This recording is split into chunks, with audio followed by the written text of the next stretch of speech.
ஓம் முருகா சரணம், கந்தா சரணம், கடம்பா சரணம், கதிர்வேலா சரணம்.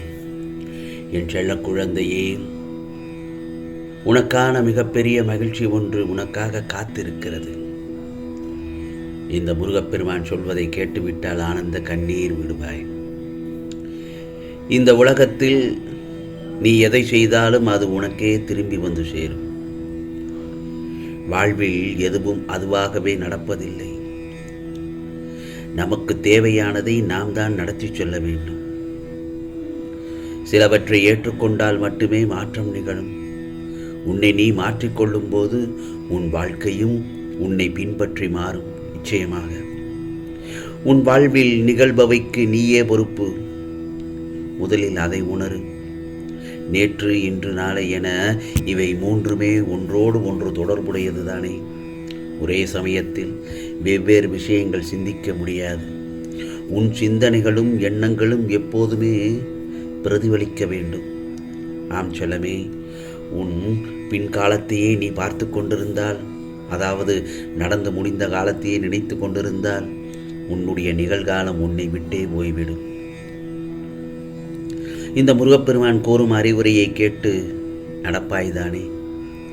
ஏனென்றால் இதெல்லாம் கர்மாக்களை அடிப்படையாக கொண்டிருக்கும் விதிகள்.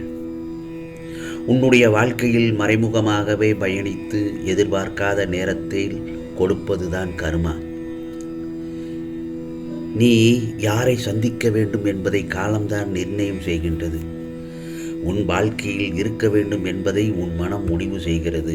உன்னுடன் யார் இருக்க முடியும் என்பதை கூட நீ நடந்து கொள்ளும் விதம்தான் முடிவு செய்கிறது. ஆகவே நீ எத்தனை தோல்விகளை சந்தித்தாலும், எத்தனை அவமானங்களை சந்தித்தாலும் தன்னம்பிக்கையை மட்டும் தொலைத்து விடக்கூடாது. உன்னை வெறுத்தவர்களை நினைவில் வைத்திரு. நீ எவருக்கும் சலித்தவர்கள் அல்ல என்பதை உணர்ந்து கொள். திறமையான உச்சத்திற்கு சென்று உலகத்திற்கு உன்னை அறிமுகம் செய்ய தெரிந்து கொள். உன் வெற்றியை ஏற்க மனமில்லாமல் வெட்கப்பட்டு அவர்கள் தலைகுனியட்டும். காலம் ஒவ்வொரு துன்பத்திற்கும் பின்பும் கண்டிப்பாக ஏதோ ஒரு மகிழ்ச்சியான செய்தியை தானே வைத்திருக்கும். அது வெற்றியோ தோல்வியோ எதுவாயினும் உன் கடமையை மட்டும் செய்து கொண்டே இரு. பிறகு யார் உன்னை பாராட்டினாலும் அல்லது பாராட்டாமல் போய்விட்டாலும் கவலைப்பட வேண்டாம். ஏனென்றால் உன் திறமையும் நேர்மையும் வெளிப்படும் போது பகைவனும் உன்னை மதிக்க தொடங்கி விடுவான். புரிகிறதா? ஆகவே 1 மடங்கு திறமை, 2 மடங்கு தேடல், 3 மடங்கு பொறுமை என்ற விகிதத்தில் உன்னை நீ தயார்படுத்திக் கொள். அப்படி நீ தயார்படுத்தினால் மட்டுமே உன் லட்சியத்தை, இலக்கை நீ இலகுவாக அடைய முடியும் என்பதை நீ முதலில் நன்றாக தெரிந்து கொள்ள வேண்டும். தன் சோகங்களை பகிர்வதற்கும் தன் திறமைகளை வளர்த்து கொள்வதற்கும் ஒவ்வொரு மனிதனுக்கும் ஒரு துணை தேவைப்படுகிறது. வாழ்க்கையில் யாரும் துணையில்லை என்று வருந்த வேண்டாம். எப்போதும் எந்த நிலையிலும் இந்த முருகப்பெருமான் உன்னுடன் தானே இருக்கிறேன். தைரியமாக போராடு. நிச்சயம் வெற்றி பெறுவாய். என்னை நன்றாக உற்றுப்பார். என் அன்பு செல்ல குழந்தையின் கையில் ஒன்று நிச்சயமாக கிடைக்கும். என்னுடைய அறிவுரையை கேட்கும் என் செல்ல பிள்ளைகளுக்கு, என்னையே முழு மனதாக முழு நம்பிக்கையுடன் இருக்கும் என் செல்ல குழந்தைகளுக்கு நல்லதுதான் செய்து கொண்டிருப்பேன். கவலைப்படாதே. இதுதான் மிகப்பெரிய மகிழ்ச்சி என்று ஒன்று உனக்காக காத்திருக்கு என்று சொன்னேன் அல்லவா? அதுதான் என் செல்லமே. நீ என்கிட்ட வேண்டி விரும்பி கேட்கிட்ட ஒரு விஷயத்தை உனக்காக முடித்து கொடுக்கவும் நடத்தி வைப்பதற்காகவும் தான் நான் உன்னிடத்தில் வந்திருக்கிறேன். நான் சொல்வதை கேள், கவனமாக கேள். உன் தேவைகள் அனைத்தையும் நான் அறியாமல் இல்லை. உன் கஷ்டத்தை போக்கி உனக்கு தேவையானதை கொடுத்து நிச்சயமாக உன்னை சந்தோஷப்படுத்தத்தான் போகிறேன். நீ நல்ல உடல் நலன் பெற்று மன நிம்மதியோடு வாழ்வதற்கு உனக்கு தேவையான எல்லா விஷயங்களையுமே நீ கேட்டபடி சிறிதும் எந்த ஒரு மாற்றமில்லாமல் நிச்சயமாக இந்த முருகப்பெருமான் உனக்கு தரப்போகிறேன். பிறகு உனது கோரிக்கைகளையும் பிரார்த்தனைகளையும் ஏற்று இப்போதைய உன் இக்கட்டான சூழ்நிலையில் இருந்து உன்னை விடுவிக்கத்தான் நான் பல வேலைகளை செய்து கொண்டிருக்கிறேன் என் செல்லமே. இதோ உனது பிரார்த்தனைகள் எல்லாம், நீ என்கிட்ட வச்ச வேண்டுதல் எல்லாமே இப்பொழுது நிறைவேறப் போகிறது ஒவ்வொன்றாக. இப்பொழுது உனக்கு சந்தோஷம்தானே? ஆம் செல்லமே, ஏற்றமும் இரக்கமும் நிறைந்தது தான் இந்த வாழ்க்கைங்கிற பாதை. அந்த பாதையில் நீ இலகுவாக கஷ்டமில்லாமல் பயணம் செய்ய உனக்கு துணையாக உன் முருகப்பெருமான் நான் உனக்கு வந்து கொண்டிருக்கிறேன். நான் இருப்பேன்.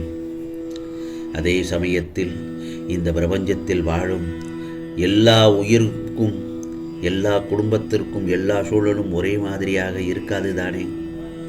அன்பு, பாசம், தேடல், வளர்ச்சி, தொழில், குடும்பம், பிள்ளைகள் என்று ஏதாவது பிரச்சனைகள் ஒவ்வொருத்தருக்கும் ஒவ்வொரு விதமான பிரச்சனைகள் இருக்கத்தான் செய்கிறது.